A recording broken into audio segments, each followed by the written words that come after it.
nuestras sesiones, hablábamos también de lo concerniente a ciertos paradigmas que engloban justamente estos paradigmas en la investigación social, lo que tenía que ver con un paradigma positivista, un paradigma hermenéutico y un paradigma crítico, ¿sí? Bueno, pues ahora lo reducimos a dos según el esquema que nos presenta el manual de investigación de Clarkson, y nos acercamos a cada uno de los supuestos que conlleva o bien un paradigma positivista o bien un paradigma constructivista. En el caso, bueno, simplemente hago una apretada síntesis de cada una de estas cuestiones para que podamos pasar al último tema de nuestra unidad en torno a las sociedades del conocimiento. Miren, tenemos una serie de supuestos, como aparecen en esta columna. Son supuestos ontológicos, epistemológicos, axiológicos y metodológicos. Y del lado siguiente está la columna que responde al paradigma positivista o pospositivista, que entraña o lleva consigo una metodología cuantitativa. Y por último, la última columna, tienen ustedes el paradigma constructivista, que lleva consigo una metodología cualitativa. Pues bien, en el caso de los supuestos ontológicos, tenemos una pregunta: ¿cuál es la naturaleza de la realidad? Tal como se expresa en la lámina que tienen delante. Bien, del lado del paradigma positivista, el supuesto es que la realidad es objetiva. Del lado del paradigma constructivista, tendríamos que la realidad es subjetiva y múltiple. Como verán, estos son supuestos teóricos que tienen que ver con la forma como cada uno de nosotros, dependiendo del paradigma que sea, pues de alguna manera, de nuestra preferencia, pero también dicha preferencia ligada a aquellas cuestiones que responde o satisface la teoría elegida, nosotros tendremos la concepción de la realidad. O bien pensaremos que la realidad es objetiva, como piensa el paradigma positivista. Ahí están los hechos, ahí está la realidad delante nuestro, y entonces nosotros nos podemos acercar a dicha realidad bajo determinados supuestos epistemológicos y axiológicos, como veremos a continuación. Pero partiendo de esto, hay una distancia respecto del sujeto y el objeto como la realidad tal cual es, supuestamente el supuesto del paradigma positivista, mientras que del otro lado de la columna, el paradigma constructivista nos estaría diciendo que en todo caso la realidad siempre es un asunto que tiene que ver con la subjetividad, ¿no? Esto es, con aquella interpretación que el sujeto dispone para poder situar determinado objeto de estudio, determinada manera de acercarse a la realidad. Es como si tuviese que ver con una interpretación respecto de una cierta realidad que se está construyendo o que se está diseñando. Ahora, no tenemos que confundirnos en pensar que dicha cuestión de interpretación respecto de la realidad sea una especie de relativismo subjetivista, ¿no? Donde cada quien puede pensar o decir lo que le venga en gana, ¿verdad? ¿Sí? Porque hay un paradigma que lo está avalando. No, nótese que es una construcción, la realidad es una construcción subjetiva, pero también múltiple, ¿sí? Porque engloba justamente una serie de miradas en relación a determinado objeto, de tal suerte que no existe el riesgo de la arbitrariedad subjetiva, de que cada quien quiera plantear lo que quiera. No, o sea, estamos hablando de un cruce, ¿verdad? De un cruce de miradas, de un cruce de perspectivas múltiples, pero fíjense bien, en relación a un determinado objeto de estudio, a una determinada parte de la realidad de la cual se quiere hablar. Ambos paradigmas van a ser sugerentes, ¿verdad? En este sentido, respecto de los supuestos que cada una de ellas tiene o conlleva. Yo no me voy a detener en hablar de todos, únicamente voy a describir algunos de ellos. Ya lo he dicho a propósito justamente de la separación en el caso del paradigma positivista que hay entre el sujeto y el objeto. Esto marca pues una manera de tener un cierto conocimiento objetivo, ¿sí? Una especie como de neutralidad, ¿sí? Que en ocasiones se habla mucho al respecto, y esto es un supuesto, ¿sí? El pensar que hay neutralidad respecto del objeto que se atiende, pues ya es un supuesto, ¿sí? Es un supuesto que se tiene que tener en cuenta a la hora que uno realiza la investigación, y obviamente forma parte de un asunto epistemológico, ¿no? ¿Cuál es la relación entre el investigador y aquello que se investiga? Esto a diferencia del paradigma constructivista, en donde situamos al investigador en el contexto, ¿sí? De aquello que se está investigando. Esto quiere decir que hay una interacción entre el sujeto y el objeto, porque están justamente en el mismo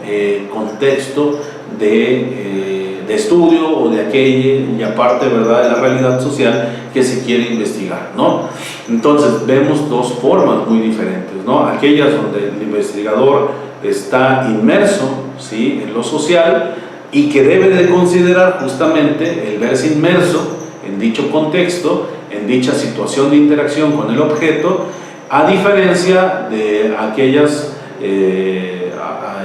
presupuestos, ¿verdad?, que lleva consigo el pensarse como aparte de la realidad que se está estudiando, ¿no? Una dirá, tengo cierta neutralidad y cierta distancia respecto del objeto que yo estoy atendiendo, y la otra parte dirá, no, yo soy participante, ¿verdad?, respecto del objeto que estoy estudiando y mantengo una interacción con él, y tendrá también que delimitar justamente a nivel de su investigación esta consideración de estar en relación con el objeto que está atendiendo. En ese sentido, ¿sí?, el carácter de neutralidad que estamos comentando ya es un valor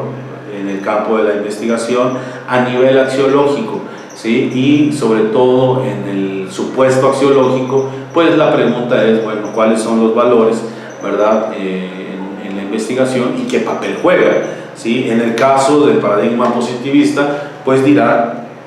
que no tiene ninguna injerencia, ¿verdad?, sus valores éticos, políticos, religiosos que pudieran tener, sus creencias, ¿verdad?, sobre lo bueno, lo malo, lo justo, lo injusto, etc. O sea, él se ve con cierta neutralidad a la hora de participar en la investigación que está realizando, con la pretensión de generar un cierto conocimiento objetivo, a diferencia del paradigma constructivista, que estará pensando que efectivamente a la hora de acercarse a su objeto de estudio está trayendo con él toda una carga histórica, contextual, cultural, que implica valores éticos, valores sobre la ciencia, valores estéticos, incluso ideologías políticas o valores religiosos, ¿no? Y los tiene muy en cuenta para poder indicarnos cómo va a estar haciendo su investigación y las cosas que estará leyendo a partir justamente de esta serie de condicionamientos en su investigación. Esto no lo hace una investigación tendenciosa, ¿sí? Esto pone, por decirlo rápidamente y metafóricamente, poner las cartas sobre la mesa y no pretender querer también, en muchas ocasiones, no digo que lo sea siempre así en todos los casos, pero querer jugar con una pretendida neutralidad que en muchas ocasiones nos damos cuenta que no es el caso, ¿sí? No, en muchas ocasiones nos damos cuenta que esa pretendida neutralidad no es tan neutral, ¿sí? Y entonces podemos poner al descubierto pues una serie de presupuestos de índole axiológico que se encuentran justamente en ciertas investigaciones de corte positivista. Entonces, bueno, ustedes podrán ponderar, ustedes podrán darse cuenta con qué paradigma son más afines y sobre todo cuáles permite resolver determinadas cuestiones desde distintos paradigmas o enfoques a la hora de tener que hacer sus investigaciones. Y bueno, por último, los de índole metodológico, los dejo para que ustedes puedan acercarse a ellos, puedan revisarlos y podamos pasar a nuestra última reflexión de nuestra sesión, ¿verdad? Que hemos pues obviamente debidamente preparado para ustedes con la finalidad que puedan tener este acercamiento, ¿no? Obviamente la educación en línea requiere muchísimo de disciplina, de hábitos de estudio, de tiempo, de organización y gestión de parte de cada uno de ustedes para pues poder obviamente ampliar todo esto que solamente estamos dando líneas o directrices de por dónde deben de ir la cuestión, de por dónde ustedes deben de acercarse a sus textos. Yo les invito en esta última sesión a que pues obviamente puedan profundizar y puedan ampliar todas estas cuestiones que hemos visto a lo largo de nuestra materia, y que recuerden, bueno, el compromiso de poder estar presentando, ¿verdad?, nuestro trabajo final. Pues bien, vamos a entrar en este último tema, los retos de la educación ante un mundo global o ante un mundo globalizado, ¿sí? Les decía al inicio de esta sesión, como parte, ¿verdad?, de una manera de invitarlos y también de confrontarlos a ustedes con estos planteamientos que estamos teniendo ahora en las sociedades, una sociedad tecnológica, una sociedad cada vez más informada, una sociedad pues más sensible o susceptible a ciertos riesgos a nivel planetario, pero también a nivel local. Tenemos nuestros propios problemas, pero no debemos de obviar lo que se está presentando ante nosotros, lo que pasa en otros lugares de nuestro globo terráqueo nos afecta, ¿sí?, inmediatamente también a nosotros. Son problemas compartidos, son problemas que requieren de la participación de los líderes a nivel mundial para poder solucionar, pero a veces la inmediatez de estos problemas no permite que los líderes políticos, que los órganos, que las comunidades científicas y que los órganos, ¿verdad?, debidamente requisitados y que participan justamente en estas cuestiones puedan resolver de manera inmediata aquello que nos aqueja y que nos afecta pues a toda la población.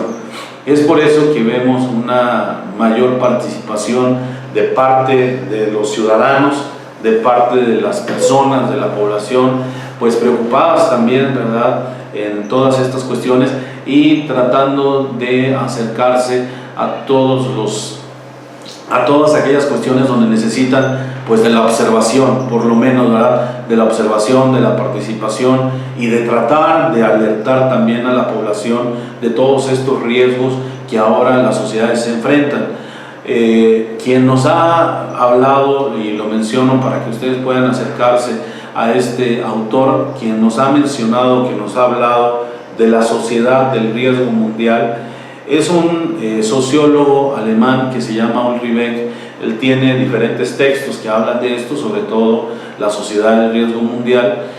y también otro textito que se llama, si mi memoria no me es infiel, la guerra y el terrorismo, en donde concentra justamente estas grandes crisis mundiales, ¿sí? Estas crisis tienen que ver con el asunto de la economía, con el asunto de la ecología, el medio ambiente, y también justo con la guerra y el terrorismo. Son cuestiones que forman parte de una sociedad llamada del riesgo, ¿sí? Constantemente estamos en riesgos que ya no forman parte sobre todo de una línea de demarcación entre cuestiones de la naturaleza y cuestiones de la tecnología. Estamos ahora transitando a una sociedad donde esta demarcación se va marcando, se va borrando paulatinamente, y entonces nos damos cuenta que las cuestiones que ponen en riesgo a la sociedad vienen sobre todo del lado de la tecnología y obviamente del daño que la tecnología puede llevar consigo como efecto colateral hacia la naturaleza y hacia todo nuestro entorno, ¿verdad?, en el cual nosotros habitamos. Pues bien, ustedes se preguntarán qué importancia tiene esto en el campo de la educación. Pues tiene muchísimo porque la educación ahora nos tiene que llevar justamente al replanteamiento de qué estamos formando en cada uno de nuestros estudiantes, de nuestros alumnos, desde el nivel preescolar hasta nivel universitario. Pues existe, seguramente ustedes lo sabrán, y si no, pues ahí están obviamente los recursos al alcance, una serie de preocupaciones por parte de líderes mundiales y de organismos también de esta índole, preocupados porque todos los países del mundo se dirijan con una serie de problemas que se necesitan resolver, y en ese sentido hay todo un plan de desarrollo de cara al año 2030, como lo he estado enfatizando constantemente, en donde la educación juega un papel primordial. Pues es lo que ahora quisiera dialogar con ustedes en los pocos minutos que nos quedan, pero antes de eso pues tenemos que ubicar el problema. Para eso, pues uno de los textos claves en ese sentido es el texto hacia las sociedades del conocimiento, que es justamente un texto salido de la UNESCO, y también otro en este mismo sentido, Los 7 saberes, que es de Edgar Morin y que reflexiona justamente en el horizonte de esta misma cuestión que ya he señalado. Pues bien, solamente para hacer la pregunta que va pues de alguna manera a generar estas reflexiones es la siguiente: ¿son las sociedades del conocimiento sociedades del riesgo? O sea, estamos hablando de sociedades del conocimiento, estamos hablando de la necesidad de algunos países a nivel de subdesarrollo, ¿verdad?, que también están generando las condiciones para alcanzar estas sociedades del conocimiento, y resulta que sale al paso un problema agudo. Son estas sociedades del conocimiento sociedades del riesgo, y me permito leer un poco de lo que está aquí en la lámina. El acceso de un gran número de personas a conocimientos cuyas aplicaciones pueden producir daños irreparables no abrirá una caja de Pandora tan rica en promesas como en peligros imprevisibles. O por el contrario, la aceleración de la difusión del conocimiento representa una nueva posibilidad para la capacidad autorreguladora de nuestras sociedades, enfrentadas al riesgo, pero capaces al mismo tiempo de producir los antídotos para circunscribirlo. Esto es extraído de este texto que a mí me gustaría que pudieran revisar, obviamente de manera más amplia. Aquí tan solo tratamos, como le he dicho, de generar ciertas líneas de reflexión y de aproximación a dichos textos, y me parece que en ese sentido las sociedades del conocimiento parece ser que nos ponen ante el riesgo, un riesgo que es local, como dice Edgar Morin, o sea, tanto de índole local como de índole global, y pues eso nos tiene que preocupar a todos y cada uno de nosotros, y también a aquellos que nos encontramos en el ámbito de la educación.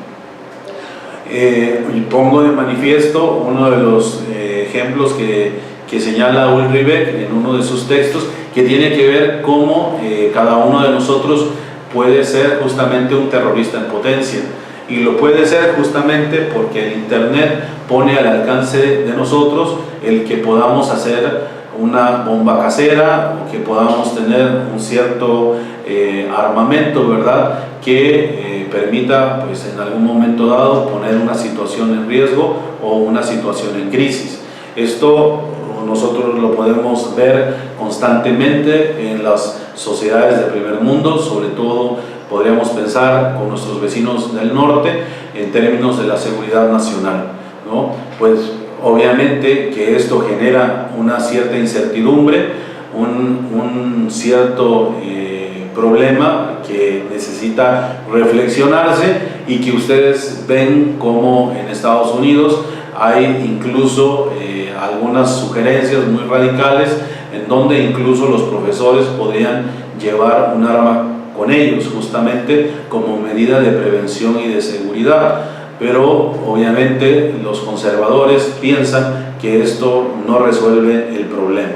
Pues bien, esto que podemos notar en una de las sociedades desarrolladas no es algo privativo de ellas, sino que justamente nuestros jóvenes y cualquier otro individuo, ¿verdad?, de cualquier edad, puede tener al alcance toda la información y todo el conocimiento que quiera sobre lo que él quiera para hacer lo que quiera. Y justamente esta es una de las cuestiones que pone a nuestra sociedad en riesgo. Pues bueno, obviamente no se trata de ser apocalíptico ni de ser amarillista o de entrar en alarma, pero sí son las nuevas condiciones de nuestras sociedades, donde la innovación tecnológica pues es una característica de ellas, pero va dejando a su paso pues una serie de problemas que tenemos que enfrentar. Pues bien, yo aquí he suministrado solo una serie de cuestiones que justamente se tienen que enfrentar, como lo es la inestabilidad e inseguridad por los avances e innovaciones tecnológicas, como ya lo he dicho hace un momento. El que todo avance tecnológico lleva consigo o implica siempre un riesgo, la propia cuestión de la desigualdad ante los riesgos, o sea, existen riesgos voluntariamente aceptados y riesgos que son padecidos, y eso se encuentra justamente en la convergencia de una reflexión entre la tecnología y la ética, y la cuestión de los riesgos locales, como ya lo he dicho, así como el asunto, también lo mencionaba al inicio de esta sesión, la participación de parte de la sociedad civil y de la creación de ciertos observatorios, ¿no?, con la finalidad, pues obviamente, de tratar de no impedir. Hay una cuestión aquí muy sugerente en esta cuestión, ¿no? Si la tecnología implica un cierto riesgo, en muchas ocasiones las cuestiones concernientes a la seguridad y a la prevención se ven como un impedimento para la investigación y el avance de la tecnología. Pues no es esa la sugerencia, al menos no es ese el propósito que nace de la UNESCO, sino más bien el tratar de que la investigación se amplíe y que pueda haber otras posibilidades para tratar de disminuir los riesgos en una determinada línea de investigación o de innovación o avance tecnológico. Esto, pues repito, incluiría la participación no solo de los líderes políticos, sino también de ciudadanos comprometidos, de ciudadanos que de alguna manera tengan esta iniciativa para crear ciertos observatorios sobre aquellas cuestiones que la tecnología nos va ofreciendo y que a su paso, pues lamentablemente, va dejando ciertos riesgos que se padecen y que no siempre son voluntariamente asumidos. Bien, bueno, antes de entrar en esta diapositiva, obviamente para ir dando cierre a esta última sesión, un asunto importante y que ya también he comentado tiene que ver con cómo estos problemas, estas crisis, estos riesgos en nuestras sociedades se plantean tanto a nivel local como a nivel mundial. Pero tengamos en cuenta que todo lo local es global y que todo lo global tiene un impacto significativo en lo local. Entonces, son algunas de las cosas que obviamente pintan un panorama tanto de aspectos positivos como de aspectos pues que no lo son tanto, y que no por ello se tienen que dejar de lado, sino que se tendrán que explorar pues en cada una de las situaciones en las que nosotros nos encontramos. Muy bien, y pues como último aspecto de nuestra sesión, en esta última lámina ustedes podrán encontrar pues algo que también forma parte de las preocupaciones de parte de la UNESCO, no solamente el educar, ¿verdad?, de manera formal o de educar en ciertos aspectos de la profesión, sino que sirva justamente para toda la vida y para poder fomentar una conciencia de responsabilidad social de cara a estas cuestiones de la sociedad del riesgo. Y bueno, he puesto acá educar para la vida, algo que incluso me gustaría comentar en algunos intelectuales de nuestra tradición en México, como lo es Antonio Caso, Samuel Ramos y José Vasconcelos, al inicio del siglo XX, han pugnado una y otra vez. No se trata solo de ciertas cuestiones, ¿verdad?, que sirvan para resolver ecuaciones y problemas teóricos, sino que eso justamente pues se pueda llevar al campo de la vida, que no haya divorcio, sino justamente haya unidad entre lo teórico y lo vital. Y pues bien, estas cuestiones que seguramente, si ustedes se encuentran en el ámbito de la educación, podrán ir notando, se van introyectando, ¿verdad?, en cada uno de los programas, de los planes de estudio, al interior del aula, ¿verdad?, con las actividades que se han diseñado, pues tienen que ver con esos aspectos de cara justamente a lo que hemos mencionado anteriormente, cómo las sociedades del conocimiento van generando ciertas cuestiones de riesgo para la sociedad, y urge justamente una educación en valores, una educación que ponga en el centro no solo al sujeto, sino también a la otredad. Eso es algo también que poco a poco se va introduciendo en nuestros lenguajes de la educación, el asunto del otro, el asunto de la otredad, la preeminencia que éste tiene, porque una de las cuestiones que debemos notar es que no somos entes aislados, sino que somos justamente entes o sujetos que están en relación con otros sujetos, y en ese sentido el asunto de la comunidad es algo que empezamos a notar que tiene un valor primordial en términos de la formación de nuestros educandos, y